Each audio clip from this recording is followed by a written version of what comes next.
આપણે રોજબરોજ જે કમ્પ્યુટર વાપરીએ છીએ એ ખરેખર એક જાદુઈ બોક્સ જેવું લાગે છે નહીં?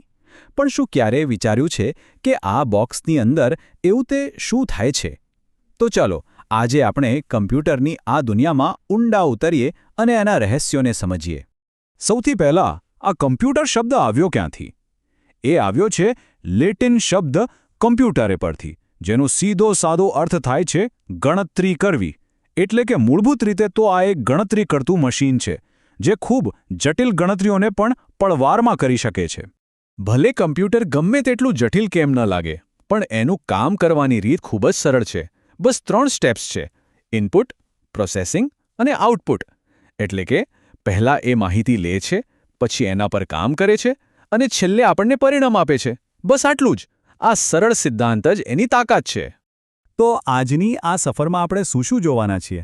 આપણે હાર્ડવેર અને સોફ્ટવેર વિશે વાત કરીશું, કમ્પ્યુટરના અલગ અલગ ભાગોને જોઈશું, એના મગજ એટલે કે સીપીયુની અંદર ડોકિયું કરીશું, કમ્પ્યુટરનો ઇતિહાસ જાણીશું અને છેલ્લે એ પણ સમજીશું કે આ બધું આપણા માટે આટલું મહત્વનું કેમ છે. કોઈપણ કમ્પ્યુટરને સમજવા માટે સૌથી પહેલાં એના 2 મુખ્ય ભાગોને સમજવા પડે છે. એક છે હાર્ડવેર અને બીજું છે સોફ્ટવેર.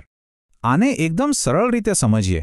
હાર્ડવેર એટલે કમ્પ્યુટરનું શરીર, એના એ બધા ભાગો જેને આપણે જોઈ શકીએ છીએ, અડી શકીએ છીએ. અને સોફ્ટવેર એ છે એનું મગજ, એની આત્મા, એ સૂચનાઓનો સમૂહ છે જે શરીરને કહે છે કે શું કરવાનું છે. સોફ્ટવેર વગર હાર્ડવેર માત્ર એક ખાલી ડબ્બો છે. ચાલો હવે આપણે આ મશીનના શરીરની એટલે કે એના અલગ અલગ ભૌતિક ભાગોની એક નાનકડી ટૂર લઈએ. આ ડાયાગ્રામને આપણો રોડમેપ સમજી લો. એ બતાવે છે કે કઈ રીતે ઇનપુટ, પ્રોસેસિંગ, સ્ટોરેજ અને આઉટપુટના બધા ભાગો એકબીજા સાથે જોડાયેલા છે. બિલકુલ એક ઓર્કેસ્ટ્રાની જેમ, જ્યાં દરેક ભાગ પોતાનું કામ બરાબર કરે છે ત્યારે જ એક સુંદર ધૂન બને છે. તો સૌથી પહેલાં આવે છે ઇનપુટ ડિવાઇસ. આ એ સાધનો છે જેનાથી આપણે કમ્પ્યુટર સાથે વાત કરીએ છીએ, એને સૂચનાઓ આપીએ છીએ, એને ડેટા આપીએ છીએ. અને આમાં સૌથી સામાન્ય કયા છે? બરાબર, કીબોર્ડ અને માઉસ. રોજબરોજ આપણે એનો જ ઉપયોગ કરીએ છીએ, એનાથી જ આપણે આપણી વાત કમ્પ્યુટર સુધી પહોંચાડીએ છીએ.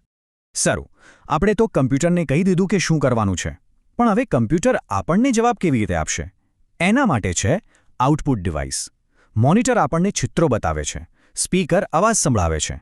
અને પ્રિન્ટરનું કામ તો ખબર જ છે. જે કંઈ પણ સ્ક્રીન પર છે એને કાગળ પર ઉતારી આપે છે.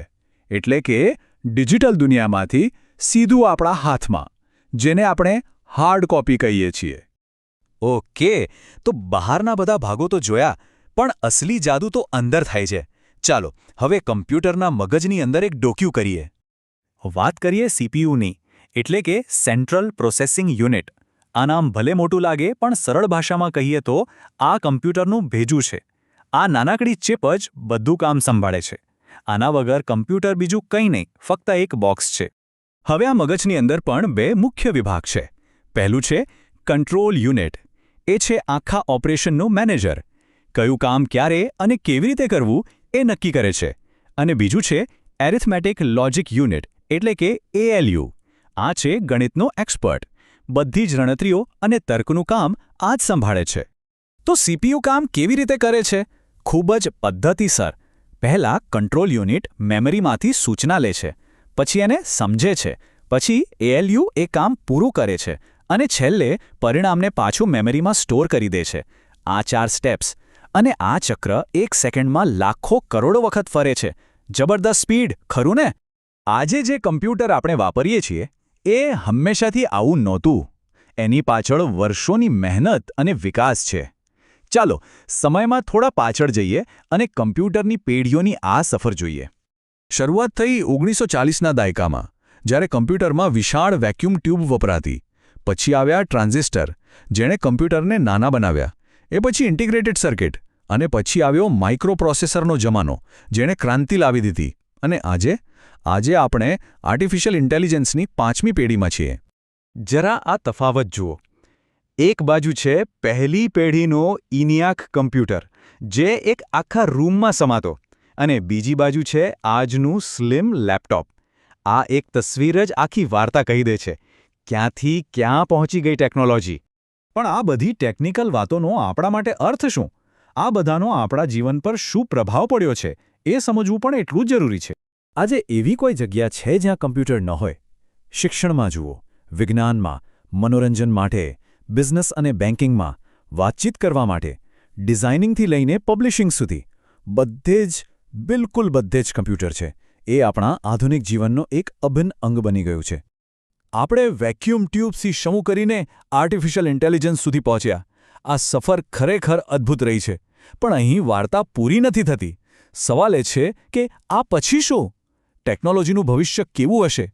આ એક એવો સવાલ છે જેનો જવાબ સમય જ આપશે, અને એ જાણવાની ઉત્સુકતા આપણા બધામાં છે.